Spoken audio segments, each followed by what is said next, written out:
Maraming salamat sa bawat isa na naririto at sa lahat po na nakikinig sa online.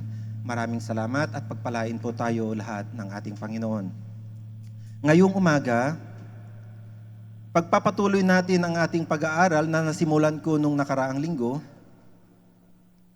Pero sa ngayon, titignan natin yung transformation.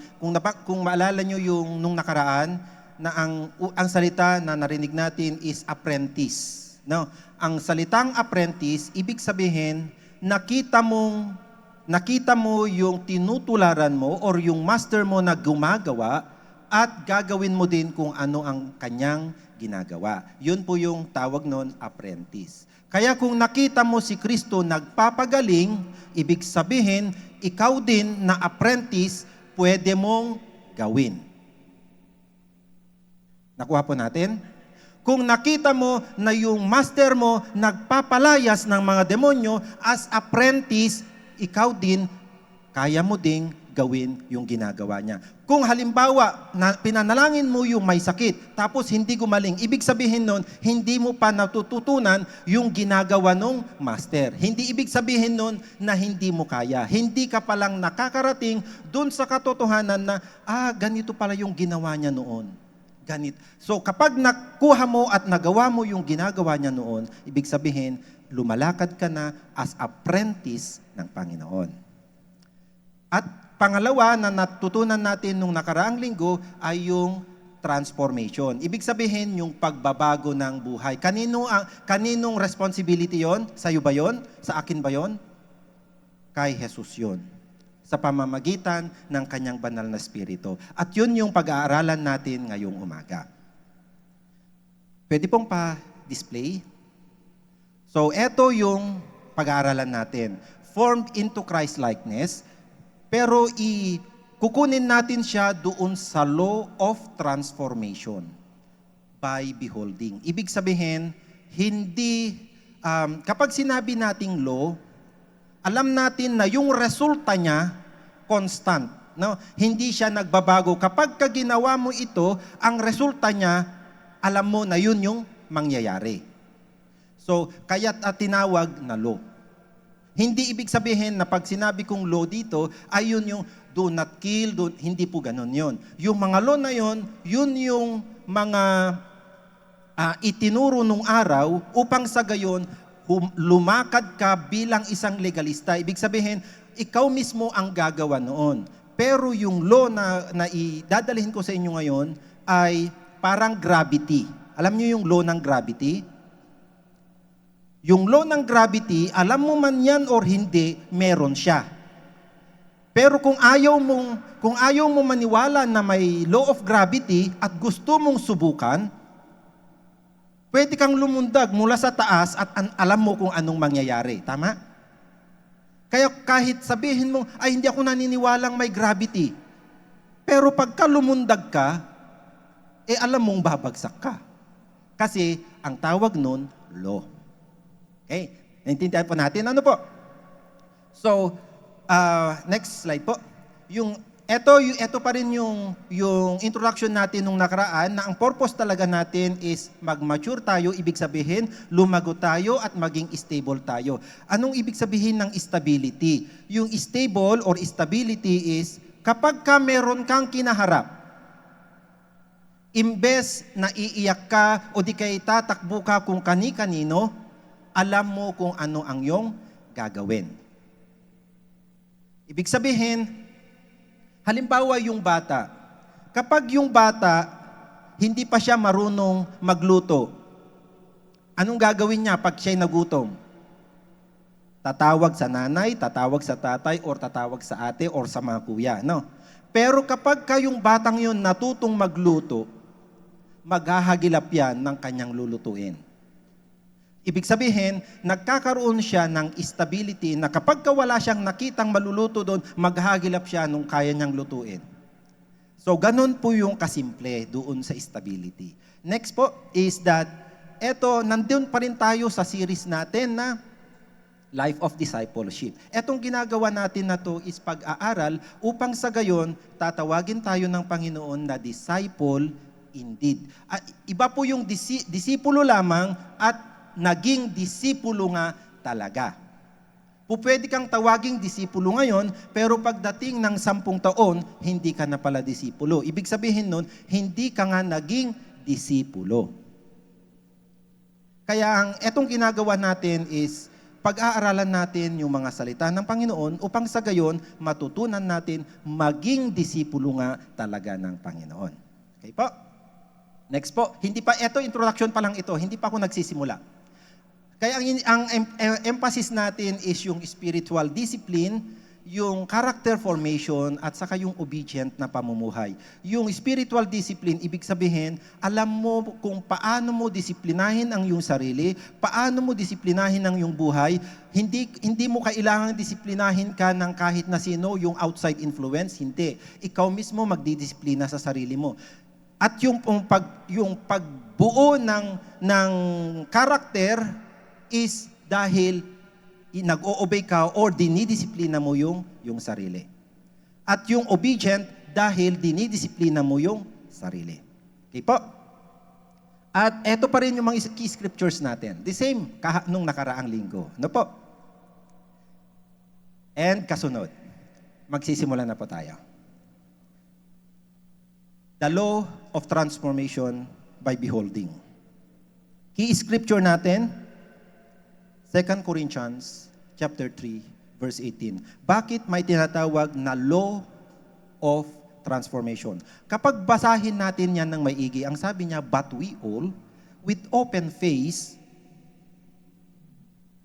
beholding as in a glass, the glory of the Lord, are changed into the same image from glory to glory, even as by the Spirit of the Lord. Naririnig nyo po malamang, hindi lang paminsan-minsan, kundi maraming beses na pag kami nag-pray, sinasabi natin na mabago kami from glory to glory. Yeah? From glory to glory, from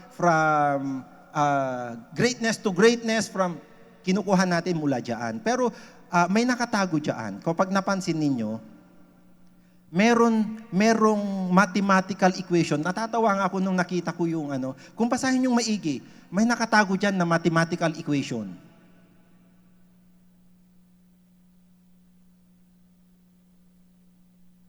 Hindi nyo nakita, no? Kaya ako natatawa nung binabasa ko siya, sabi ko, may nagtago. Ibig sabihin, kapag hindi mo pa nakita yung mathematical equation na yon, hindi mo pa nadidig down kung ano yung nakatago dyan. Pangalawa na nakatago dyan is the law of transformation. Na yung law of transformation, ibig sabihin nun, kapag ginawa mo yon, may mangyayari sa'yo. Kaya binanggit ko doon na law of transformation by beholding, kasi ang pamamaraan upang mabago ka ay beholding. Anong ibig sabihin ng beholding? Bakit may law of transformation by beholding? Kapag sinasabi nating may law, ibig sabihin yan, may mga prinsipyo na bumubuhat dyan. Halimbawa, pag nagpatayo ka ng bahay, hindi po pwedeng ang makikita mo lang yung magandang bahay sa labas. Kailangan nun may pundasyon. Tama? So yung mga pundasyon nun, ganun din dito. May mga pundasyon na nakikita dyan na hindi siya basta-basta nakikita. Ano yon? Nakikita natin dito yung una is that bilang tao, hindi tayo original. Paano mo malalaman ang isang aso? Tingnan mo lang yung aso. Kung yung tatay niya aso, yung anak niya aso. Kapag gusto mo makilala or malaman kung yung kambing, tignan mo yung tatay niya, kung yung tatay niya kambing, yung anak niya kambing. Pero ang tao iba. Sa lahat ng ginawa ng Diyos, kapag kabalikan ninyo sa libro ng Genesis, sinabi ng Lord na, and He make them according to their kind. Kung nakuha nyo yung salita na yon, na ginawa niya according sa kanilang pagkakalalang. Kaya kapag gumawa siya ng baka, yung baka na yon, kapag ka nanganak, manganganak ng baka.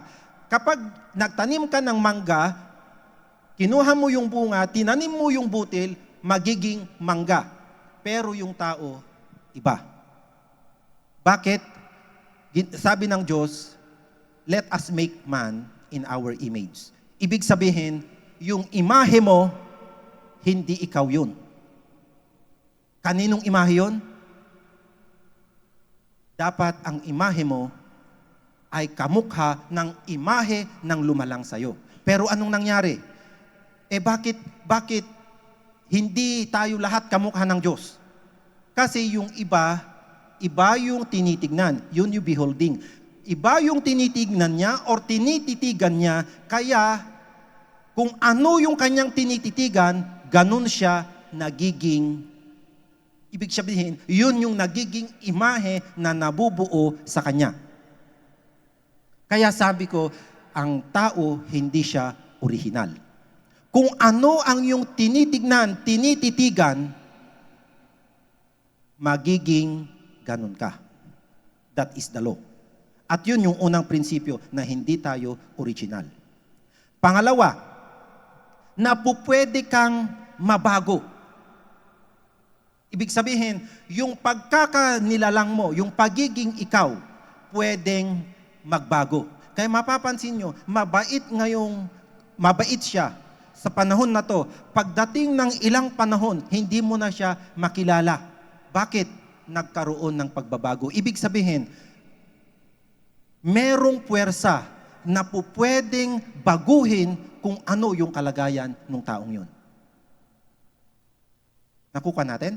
At pangatlo, may grasya na kaakibat.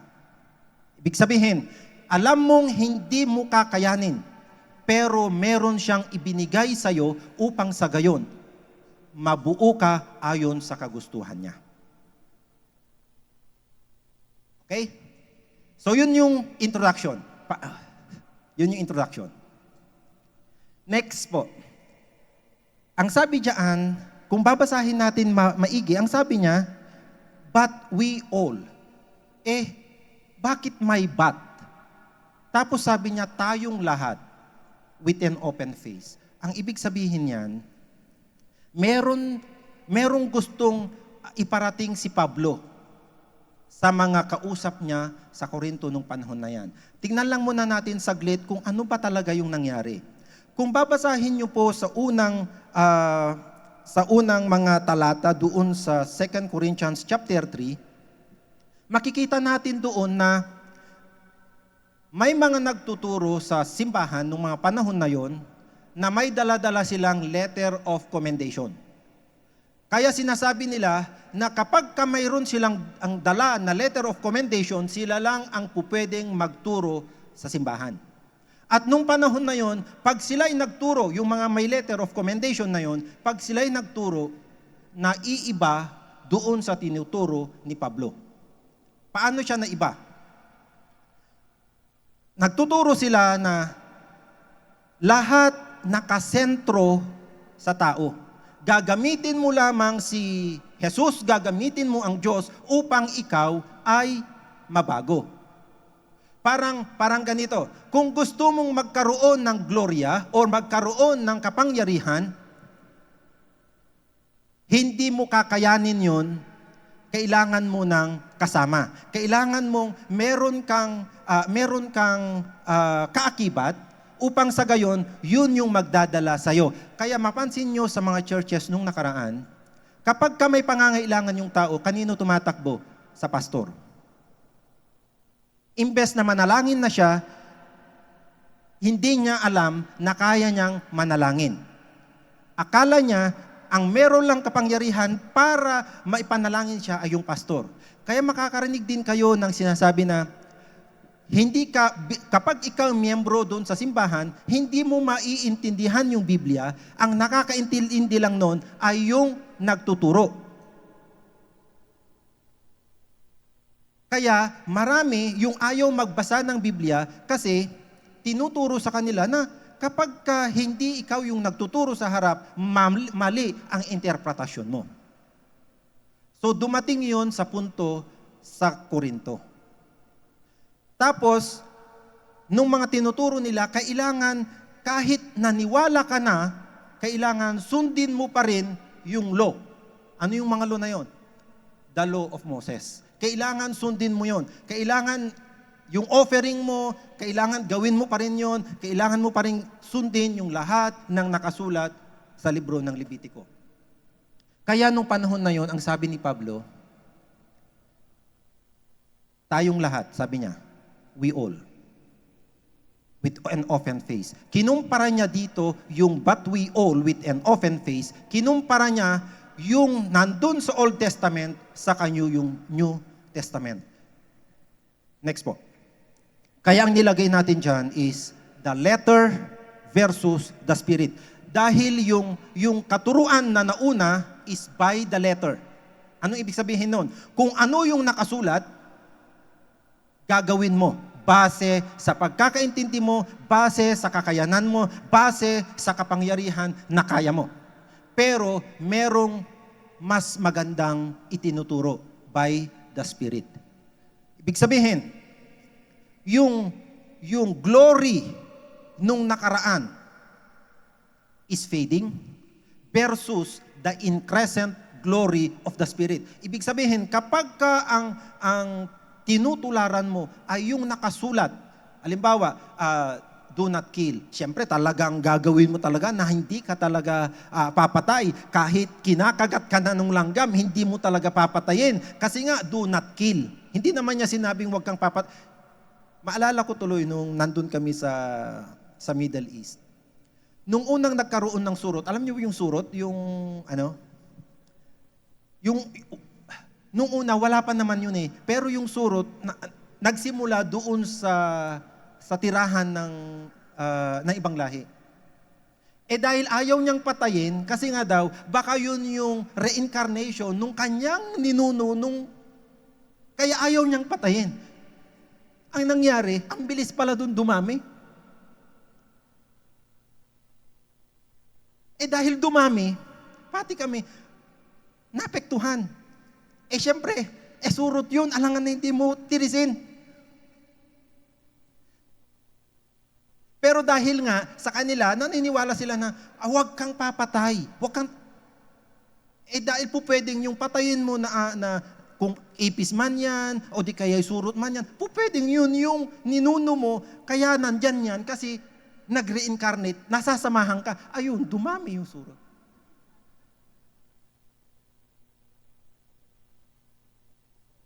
Pero ang isasabi ko dito ganito, yung glory nun, ibig sabihin, maalala nyo si Moses? Di ba yung kaluwalhatian sa kanya, tinatakpan niya, no? Tinatakpan niya, tapos habang lumalakad yung araw, yung kaluwalhatian na yon nagdidiminis. Pero by the Spirit, yung glory mo ngayon, mas maliwanag bukas, mas maliwanag sa mga susunod na araw. Ibig sabihin, kapag nagsimula na naintindihan mo na yung pagiging ikaw ay hindi ikaw, kundi reflection ka lamang nung lumalang sa'yo, magsisimula na yung reflection niya ay increscent.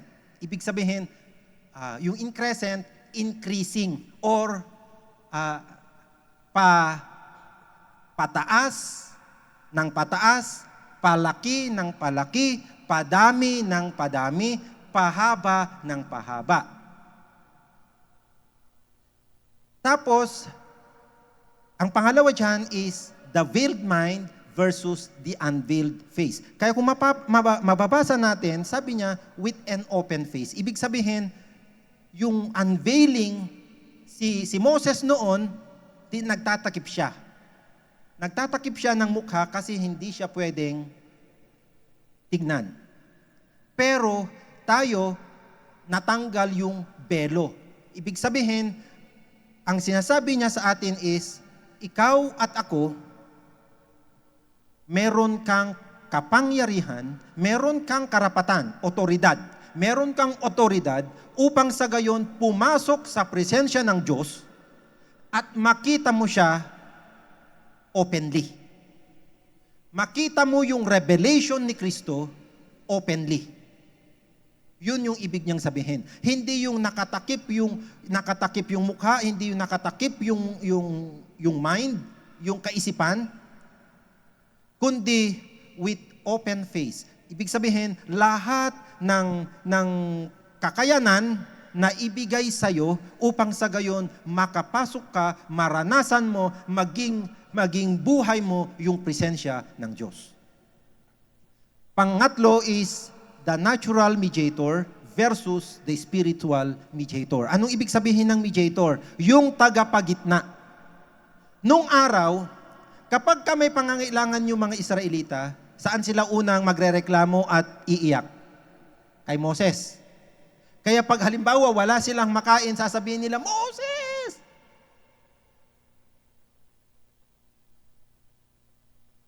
At tayo ngayon, hindi natin kailangan gawin ganon. Na kapag may pangangailangan ka, huwag mo sabihin, Pastor Ardel!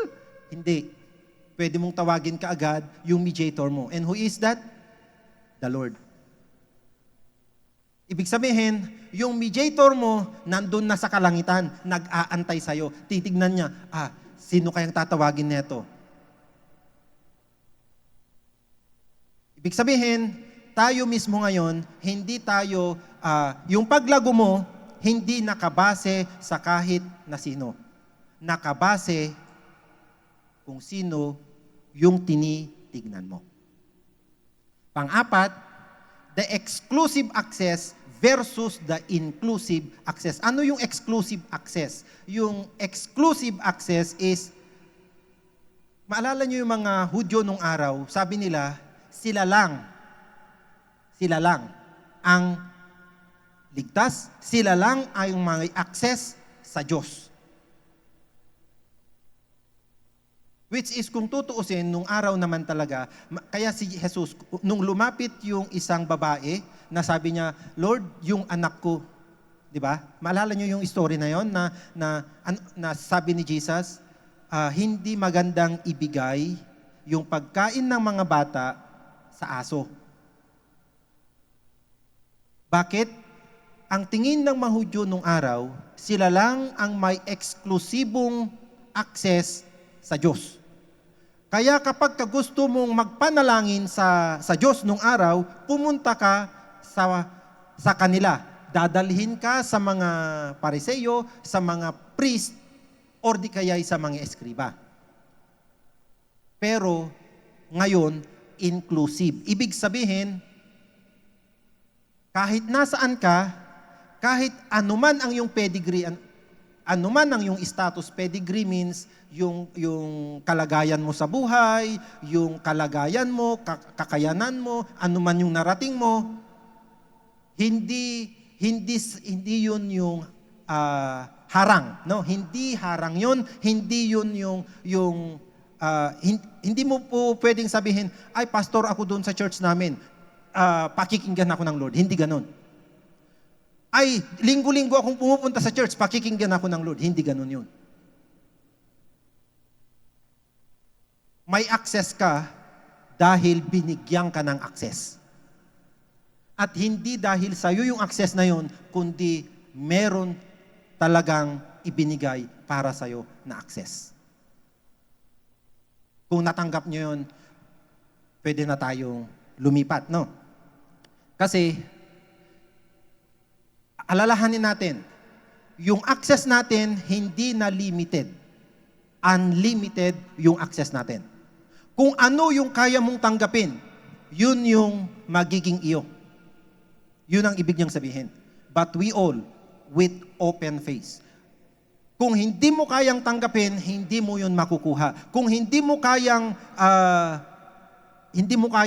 titigan, hindi mo kayang kuhanin, hindi magiging iyo yun. Kaya, yung kapangyarihan na binigay sa atin, much more kay Moses. Kung si Moses noon, di ba maalala nyo si Moses? Kapag ka sinabi ng Diyos na bigyan mo sila ng pagkain, di ba? Sabi ng Diyos sa kanya, bigyan mo sila ng pagkain. Nung nanalangin nga siya doon sa Red Sea, ano sabi ng Diyos sa kanya? Gawin mo yung daan. Bigyan mo sila ng daan. Hindi lang alam ni Moses kung paano niya gawin. Kaya sabi niya, anong gagawin ko? Kaya sinabi sa kanya ng Diyos, itaas mo yung tungkod mo. Ibig sabihin, yung kapangyarihan na yon na kay Moses, kasi binigyan siya ng access. Yung access na yon ibinigay din sa atin. At mas higit pa. Nakuha pa natin? Pangalawa, kung titignan natin doon, meron siyang binabangkit. Yung binibehold natin or yung tinitignan natin is the glory of the Lord. Ngayon, ano yung ibig sabihin ng glory ng Lord? Kasi kapag naririnig natin yung glory, kasi minsan kinukuha lang natin yung word na glory, which is na ilang beses na nating napakinggan, na ang ibig sabihin sa salitang Greek is doxa. Pero ang glory of the Lord is doxa kyrio. Ibig sabihin nun, the revelation of the Christ. Ano ibig sabihin nun? Kapag ka binangbanggit or ano yung gusto mong titigan, yun yung revelation of the Christ. Kapag sinabi nating revelation, ibig sabihin, ano yung binuksan sa'yo para ipakita. Ibig sabihin, pwedeng iba yung nakita ko, iba yung nakita ni Pastora Karen, iba yung, kasi maraming dimension si Kristo. Ibig sabihin, lahat kasi ng kapangyarihan na nasa langit, na kay Kristo. Hindi gagawa ang Diyos ng kahit na anong bagay sa langit, sa lupa, at sa ilalim ng lupa kung hindi gagalaw si Kristo. Ganon katindi yung kapangyarihan nasa Kanya.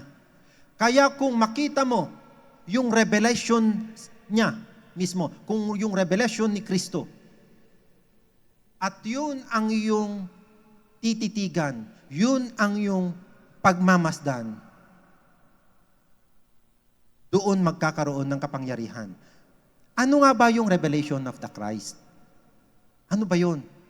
Una, yung exact blueprint.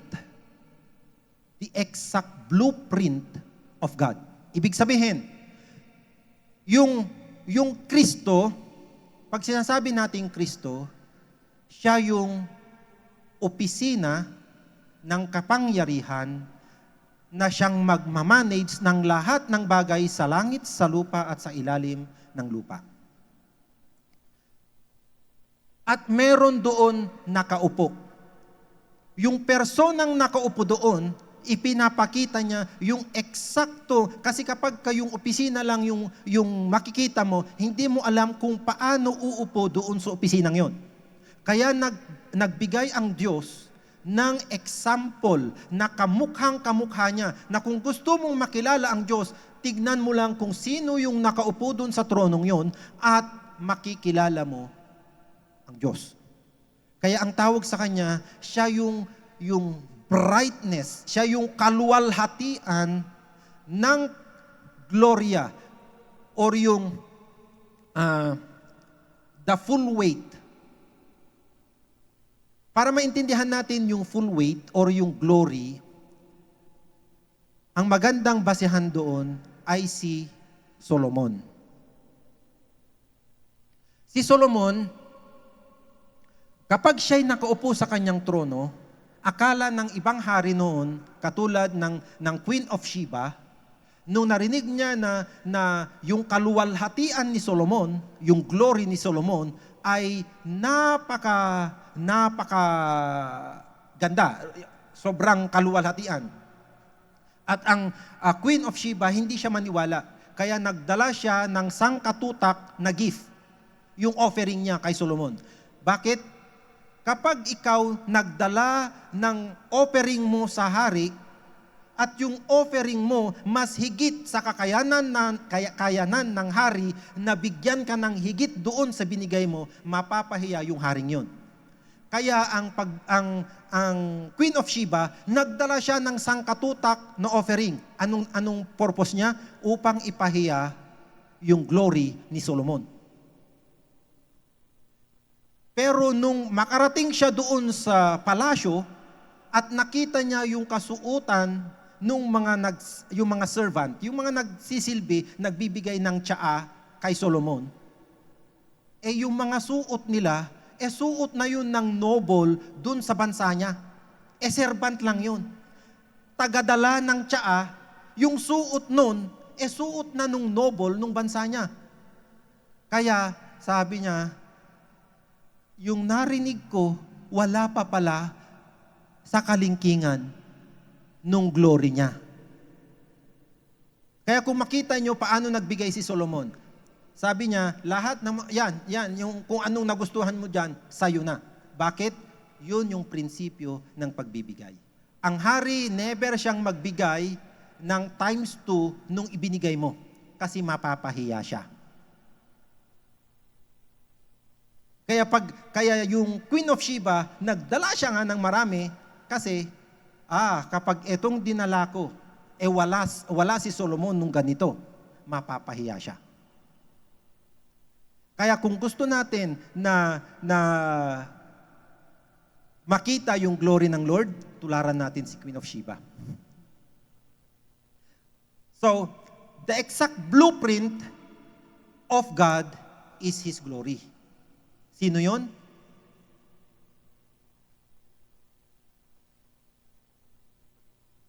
Si Jesus Christ. Pangalawa, siya yung inherent reality of God. Kaya pag sinabi mong revelation of the glory or the glory of the Lord, siya yung reality ng Diyos. Kaya, kung sinabi nating realidad ng Diyos, kapag iniiyakan mo yung kalagayan mo, kasi, halimbawa, yung kalagayan mo is, wala kang pambayad sa tuition fee ng anak mo. At nakikita mo na wala talagang laman ng wallet. Hindi mo talaga kayang bayaran yung tuition fee ng anak mo. At yun yung tinitignan mo. Ibig sabihin nun, hindi mo nakita yung realidad ng glory ng Lord. Ibig sabihin, yung sitwasyon mo na yon, tinatakpan niya yung realidad mo, yung realidad ni Kristo.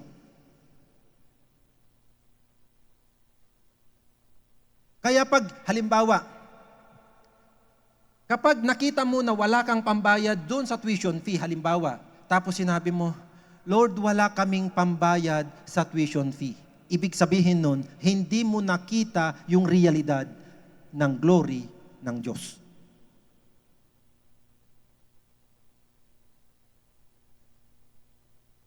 Dami kong nakikitang may question mark. Paano din yung panalangin doon? Ibig sabihin, yung nakita mo na yon na sitwasyon mo, yun ay hindi mo yun realidad. Hindi yun yung realidad ni Kristo. Bakit? He is the glory of the Father. Kung si Solomon, yung hawakan yung hagdan niya, no? Yung hagdan niya, ang hawakan nun ginto. Yung kopita, yung baso niya, kung saan siya umiinom, ginto. Yung upuan niya, ginto. Yung mga palamuti doon sa kung saan siya nakaupo, precious stones, diamonds, kung yun, hindi nga yun po pwedeng ikumpara sa glory ng Diyos. Ibig sabihin ba, yung kalagayan mo na wala kang pambayad sa tuition fee, yun yung realidad ng Diyos?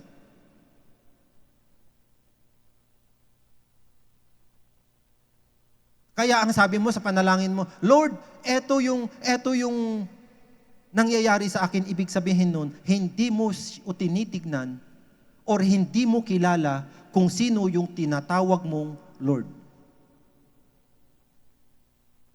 So instead na sabihin mong ganun, Pwede bang sabihin mo yung paniniwala mo na ikaw na may gawa ng langit at lupa, na may-ari ng ginto, ng pilak at lahat ng bagay na nasa mundo? Ano yung nagpapakitang maliit dito sa harapan ko? Hindi ba ikaw ang nagsabi na lahat ng iyong kaaway ilalagay mo sa kanyang paanan at nilagay mo ako sa kanya? Ano ang pangalan na to na pinapahiya ang iyong pangalan?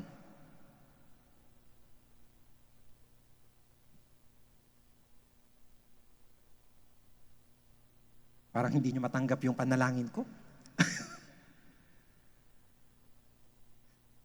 Bakit?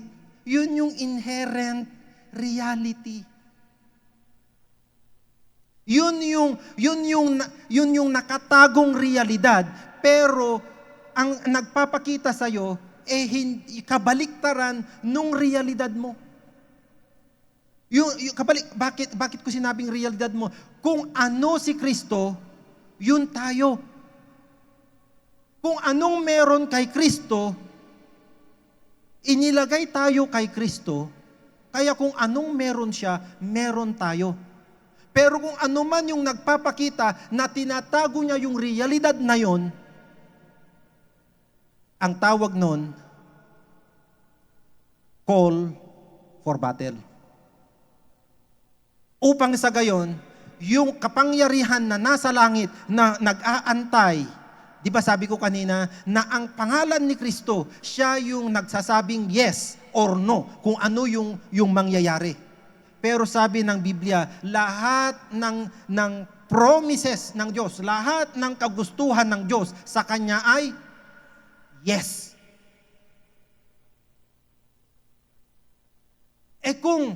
Kung lahat ng promises niya ay yes, tapos yung realidad mo, hindi niya kamukha.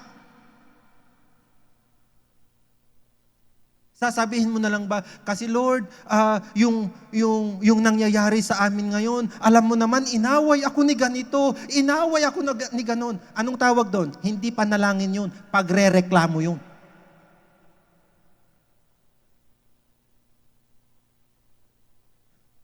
Hindi pa naman kayo galit sa akin, no?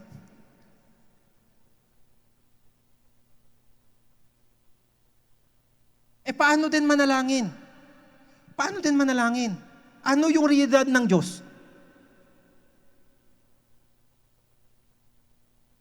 Ano yung realidad ng Diyos? Yun yung dalhin mo sa'yo.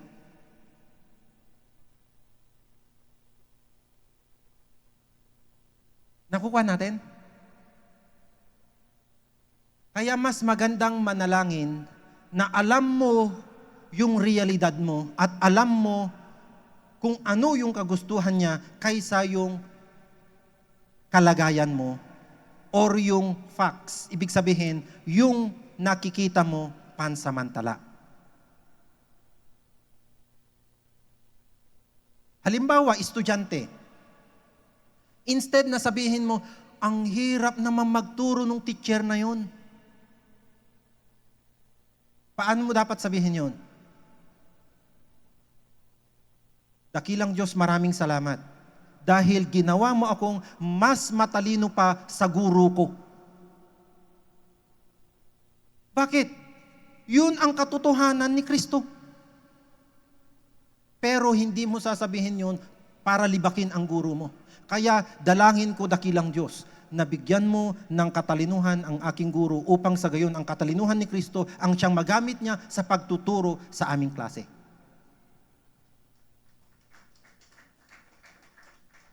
Imbes na sabihin mo, Lord, yung teacher namin, ganito siya magturo. Ang tawag noon, nagre-reklamo. Nagsusumbong, pero hindi ka nanalangin.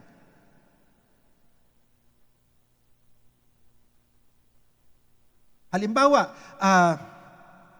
talagang naliliglig ka na, kaya umiiyak ka na, Lord, ang hirap naman po ng buhay. Alam mo yun, talagang nagtatrabaho naman po ako, pero ang hirap talaga ng buhay. Realidad mo ba yon? Hindi. Anong tinitingnan mo nung nananalangin ka? Yung kahirapan ng buhay. Dahil yung tinitignan mo, the law states that whatever you behold, you become. Tapos sasabi mo ngayon sa Lord, Lord, bakit hindi po nagbabago ang aming kalagayan? Kasi nga yun ang tinitignan mo.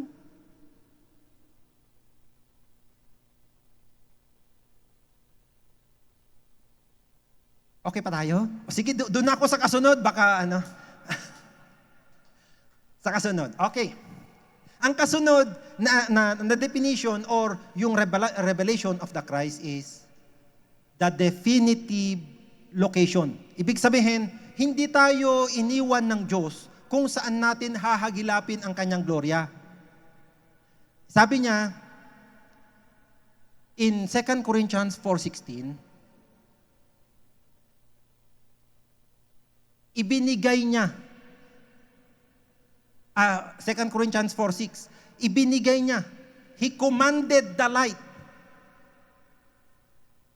He commanded the light to shine out of darkness. Alam ng Diyos na lahat ng makikita mo, halimbawa, sakit, karamdaman, kahirapan ng buhay, lahat yun, ang tawag nun, darkness. Kadiliman yun.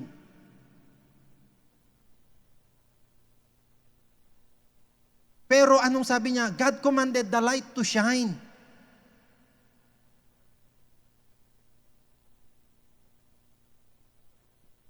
Upang sa gayon, yung light of the knowledge of the glory of God in the face of Jesus Christ, magliwanag din. Kaya maalala niyo yung nabanggit natin nung nakaraan? Yung response mo when He said, follow me. Di ba may response ka? Yung response mo na yun kasi, kailangan yung willingness mo, yung the power of your will, upang sa gayon makapagtrabaho siya sa'yo. Ibig sabihin, ganito lang yan kasimple kapag katiningnan natin yon. Di ba sa isang relasyon, kapag yung lalaki niligawan niya yung babae at yung babae hindi siya sumagot, wala silang relasyon. Tama? Ibig sabihin, kapag pinilit ng lalaki yung kagustuhan niya sa babaeng yon, ang mangyayari nun ay violation of law. Tama? Pero kapag willingly nagkaroon sila ng usapan, ibig sabihin nun, merong relasyon. Tama? Ang Diyos din ganito. Kapag hindi ka willing na gawin niya sa'yo yung gusto niya, hindi ka niya pupwersahin. Bakit? Di ba sinasabi natin, ang Diyos ay righteous. Kaya pag sinabi mo na, the Lord is in control, para mong sinasabi na ang Lord, hindi siya righteous. Bakit? Kapag ayaw mo yung kagustuhan niya, hindi ka niya pipilitin kasi hindi siya diktador. Righteous siya. Ibig sabihin, kapag sinabi niya, gagawin niya. Pero sa atin, na ginawa niya sa wangis niya, kailangan niya yung willingness mo. Kailangan niya yung permiso mo upang gumalaw siya sa'yo. Yun yung response natin. Kaya kahit kinumand na niya yung light to come into darkness, kapag sinabi mo, gusto ko dito, hindi ka niya pipilitin.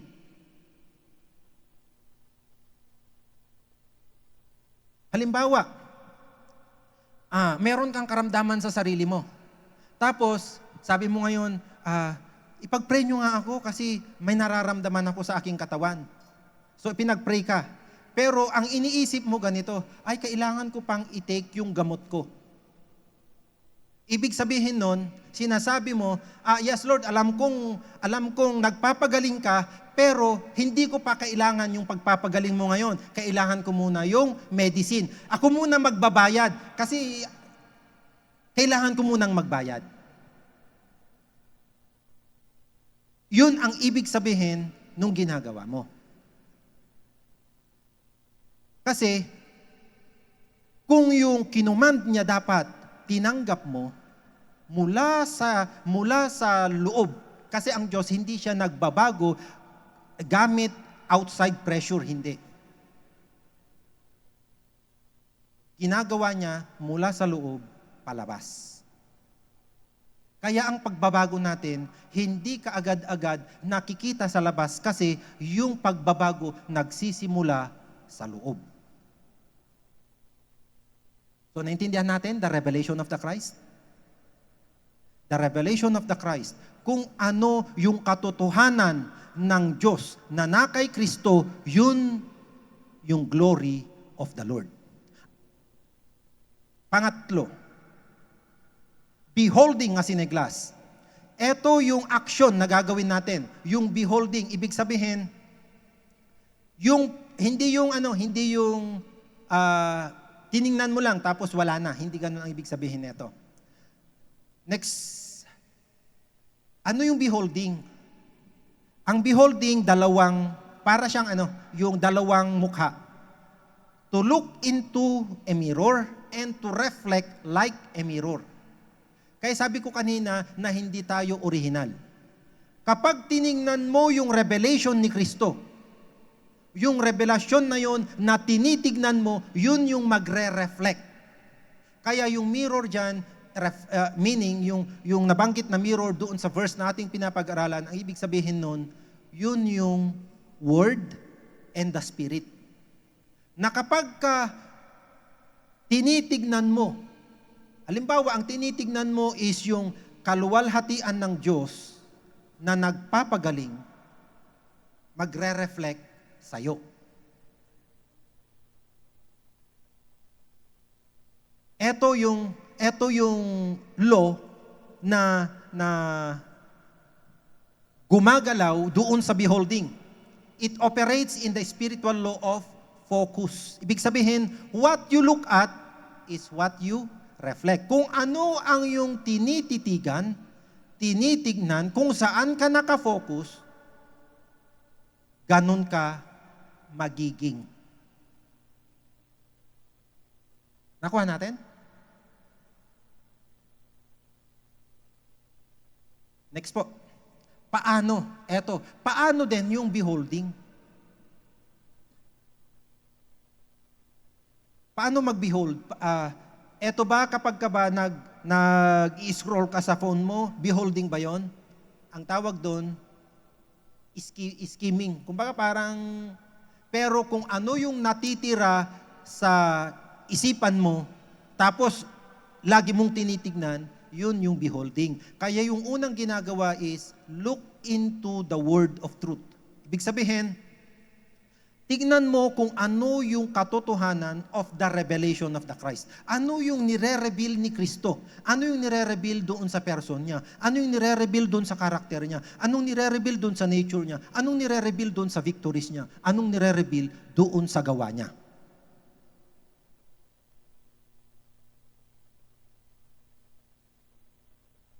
Halimbawa, alam ko tayo, pagka pinag-usapan kasi yung kaperahan, attentive ka agad, no? Kasi yung, halimbawa, ang pinopokus mo, paano kumita ng pera. Yan. Biglang, di ba?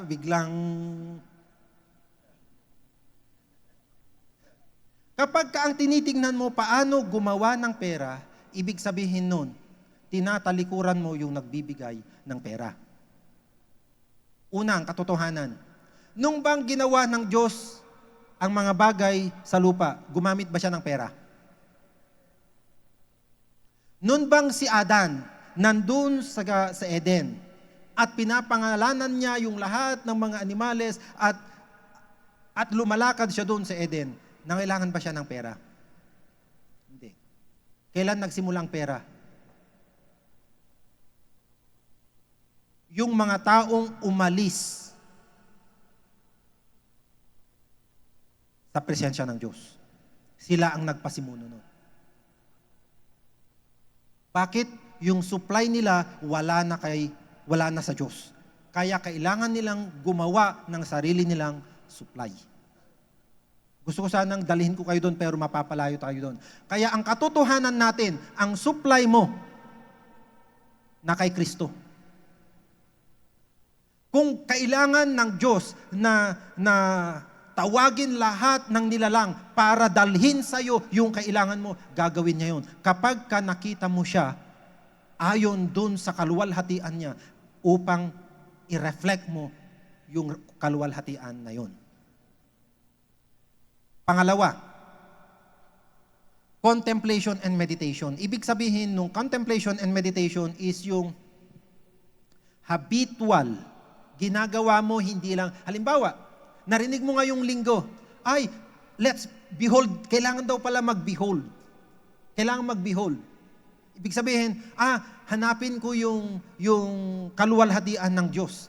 At yun yung titignan ko. Natutunan natin yun. Pero, paglabas mo dito, ang una mong hinanap, ano na yung sinasabi nung Facebook ko?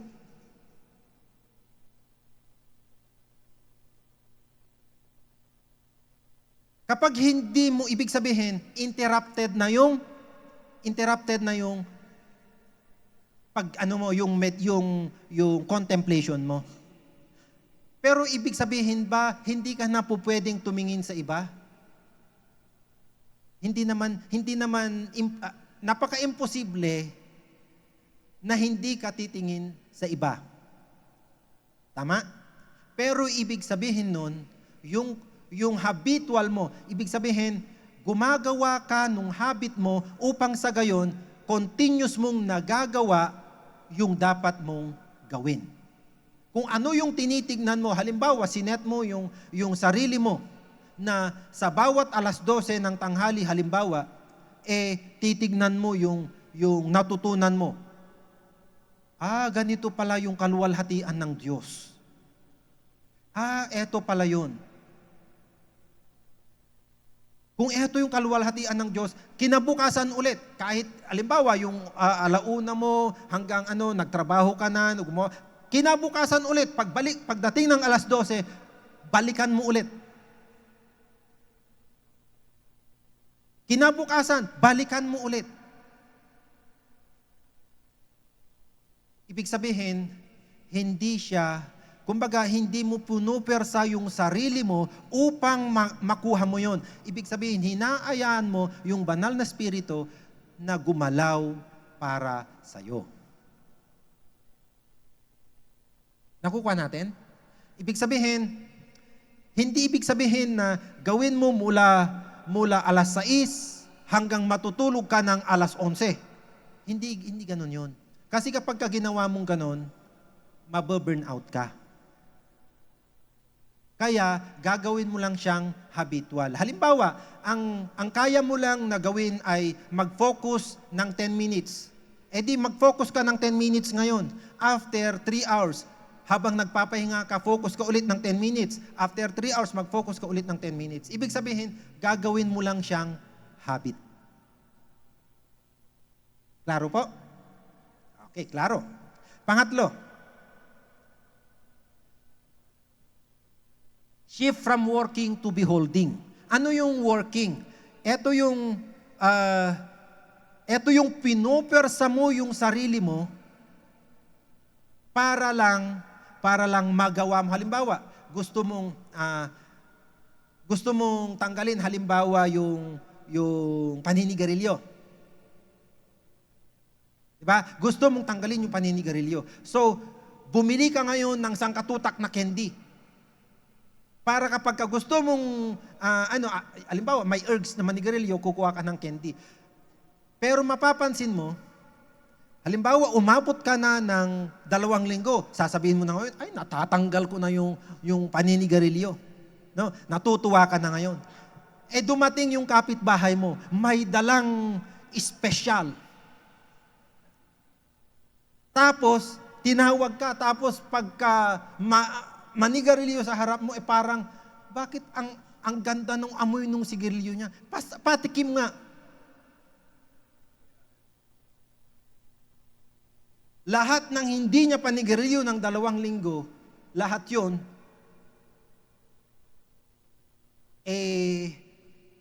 may interest pa.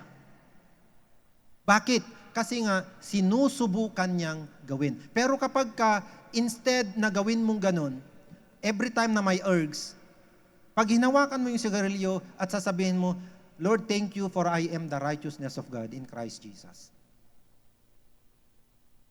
Time will come na yung sigarilyo na yun, amoy pa lang niya, ayaw mo na.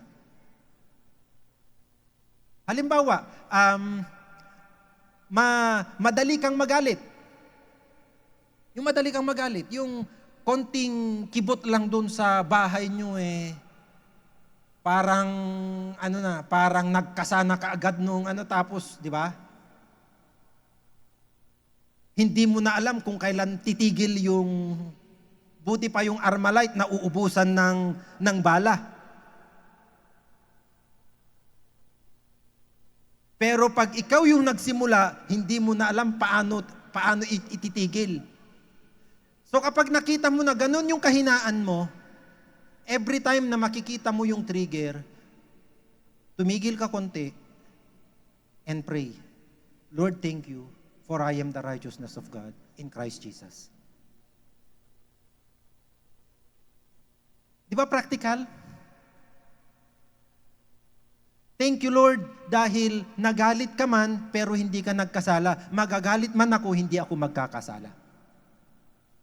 Hanggang ikaw na mismo, kahit gusto mo nang magalit, hindi ka na magagalit.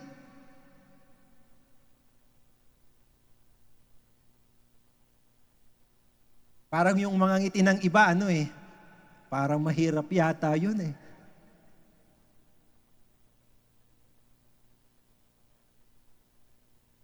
Next po. Huwag kayo mag-alala, malapit na. Konti na lang. Ito yung huli. Change into the same image from glory to glory. Kaninong image ka mababago? The glory of the Lord. Ibig sabihin, kapag sinasabi mo na kamukha na ako ni Kristo, i-check mo muna sa saglit, no? Kasi kailangan mabago ka kung ano yung imahe nung gloria na nakita mo. Kung ang nakita mo ay hindi gloria, makikita mo lalabas sa'yo. Halimbawa, ang tinitignan mo bawat alas 7 ng hapon ay umiiyak na teledrama. Mapapansin mo, pagkatapos ng ilang buwan na panunood mo doon, magiging teledrama din yung buhay mo.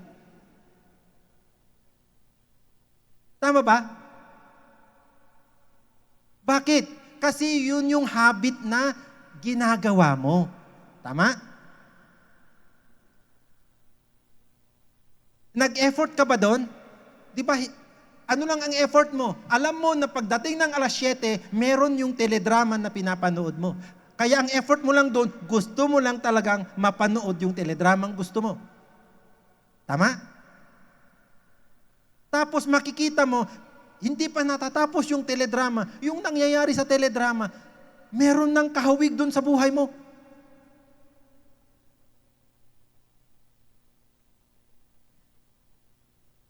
Simple, di ba? Simple. Kaya kung ano yung glory of the Lord na nakikita mo, yun yung magiging ikaw. Huwag mo lang titignan or huwag mo lang sasabihin na yung kahirapan ay glory ng Diyos. Kasi pag yun yung nakita mo at yun yung tinitignan mo, magiging ikaw yun. Ibig sabihin nun na mali yung tingin mo nun. Kuha natin? Okay. Ibig sabihin nun pala, ito yung mga prinsipyo ng internal restoration. Ibig sabihin, ito yung mga prinsipyo na kapag ka nagawa mo ito, nakuha mo ito, simple, hindi mo kailangan talaga yung pwersa-pwersahin yung sarili mo. Hindi. Ito yung una, identity first transformation. Ibig sabihin, yung Espiritu ng Diyos, magtatrabaho siya inside out. Gagawin niya na instead na conscious ka sa sin, magiging conscious ka sa righteousness. Anong ibig sabihin nun? Ano ba si sin? Si sin is a nature. Yung sin consciousness, yung nature na yon, normal sa'yo na magkasakit, normal sa'yo na maging mahirap, normal sa'yo na magsinungaling, normal na tumanggap ng lagay or maglagay, hindi under the table, kundi above the table. Kasi wala nang under the table ngayon. Above the table na. Kung noon na, di ba, nung araw, pailalim pa, kasi nahihiya pa. Pero ngayon, male-maleta na.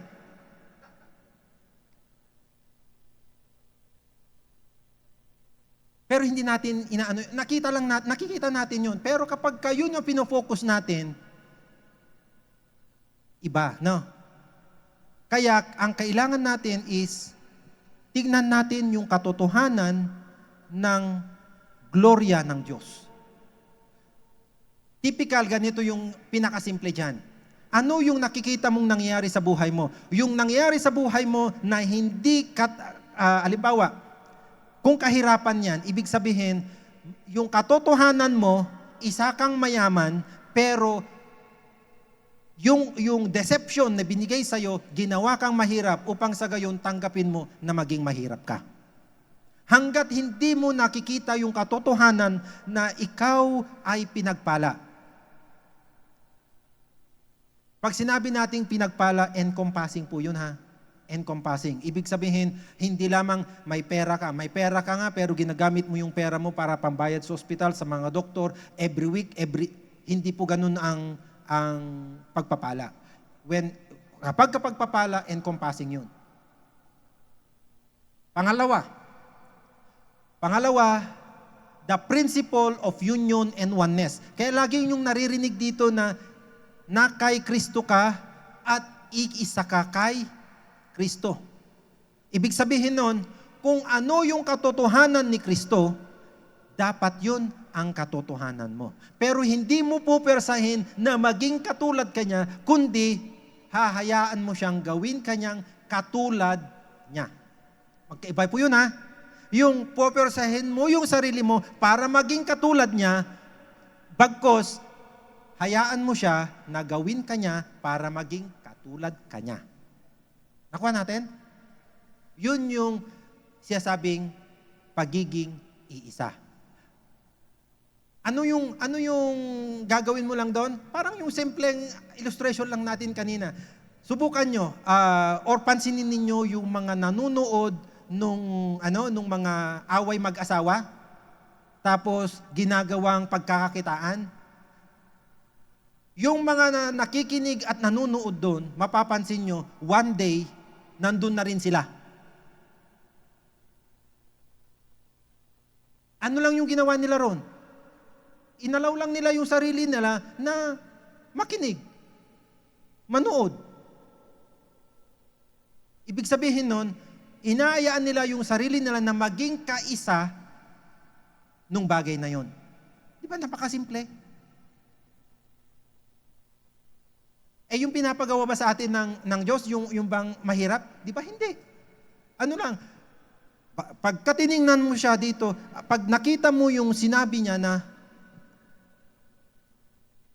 he who is joined with the Lord is the same, is one in spirit. Lord, kaisa mo pala ako. Ay, anong ginagawa nung kawalan dito sa harapan ko? Ikaw ngayon, titignan mo ngayon yung kaluwalhatian niya para yung panalangin mo, hindi reklamo, hindi pagsusumbong, kundi totoong panalangin. Last. Huli na. The principle of progression. Ibig sabihin, kung titignan nyo yung pangyayari, hindi ka agad-agad. Halimbawa, yung pagbabago na nangyayari sa buhay mo, hindi yan agad-agad. Meron yang phases ng pangyari ngayon. Pag hinayaan mo, mangyayari ulit yung mas maganda ng mas maganda. Pero kabaliktaran din, kapag hinayaan mo yung pangit na pangyayari, pangit ngayon, mas pangit sa susunod, mas pangit sa... Ganun yun. Nakukuha natin? Because there is always the principle of progression. So, depende kung ano yung gusto nyo, yung progression ba na paganda ng paganda or yung progresong papangit ng papangit. Nasa sa inyo yon. Ibig sabihin nun, yung kagustuhan nyo na, yung willingness nyo ba na hahayaan nyo ba siya, na dadalihin niya kayo sa kaluwalhatian niya, maging kamukha niya kayo sa kaluwalhatian na to, and then dadalhin niya kayo sa mas magandang kaluwalhatian, sa mas magandang kaluwalhatian, sa mas magandang kaluwalhatian. Pero laging may baseline, no? May baseline. So lahat tayo, binigyan niya ng access. Ano yung access natin? Lahat tayo na kay Kristo. Pero tanong, halimbawa, tayo lahat ay estudyante. Lahat ba nagiging first? Hindi, di ba? Pero lahat gumagraduate. Tama? Pwedeng lahat sila graduate except yung mga ayaw na talagang graduate. Tama? Ibig sabihin nun, kung ano yung ginagawa mo, ibig sabihin ano yung kagustuhan mo, yung willingness mo. Kasi kahit gusto ng teacher na matuto ka, kung ayaw mong matuto, hindi ka talaga matututo. Parang ganito lang din, na gusto ka ng Diyos na gawin niyang kamukha niya, hindi ikaw yung gusto mong maging kamukha niya, kundi siya mismo gusto niyang gawin kanyang kamukha niya, pero gusto niyang gusto mo. Ngayon, kung gusto nyo, paano natin gagawin ito in a practical manner? Tingnan nyo siya bilang isang naitanghal na itaas. Huwag niyong itataas, kung mananalangin tayo ngayon, huwag niyong itataas yung kalagayan ninyo. Anong titignan nyo? Ang naitaas si Kristo. Yung kalagayan, yung apakan nyo. Nakuha natin? Halimbawa,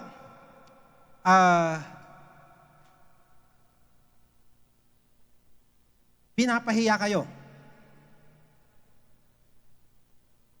Ang sabi ng Lord, kapag ka tumawag ka sa pangalan niya, hindi ka mapapahiya. Pero may nagpapahiya sa iyo. Anong ibig sabihin nun? Gusto niyang takpan yung kaluwalhatian mo na ikaw ay isang gloria ng Diyos na hindi napapahiya. Pero kapag ka ang panalangin mo ganito, Lord, si ganito, pinapahiya ko. Gawin mo, Lord, na hindi ako mapahiya. Nanalangin ka ba nun? Nag-dissipate ka ng effort, yes. Pero nagreklamo ka lang nun. Nagsumbong. Pero hindi ka nun nanalangin. Ang panalangin is allowing the Lord to do His will, to do what is in heaven, become your reality in the earth.